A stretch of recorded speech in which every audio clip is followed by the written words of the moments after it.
how to fix Facebook Marketplace not loading. So let's get started. First thing first, open the Facebook app and log into your account.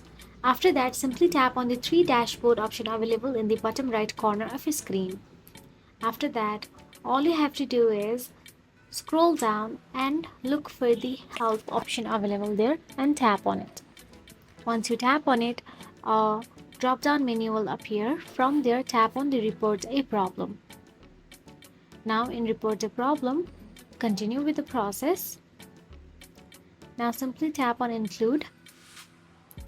Once you tap on include, a list of options will be available there. Tap on the marketplace and make sure to write down to Facebook that your marketplace is not loading, and they will get back to you as soon as possible. So that is it. If you found this video helpful, please like, share and subscribe, and thank you so much for watching.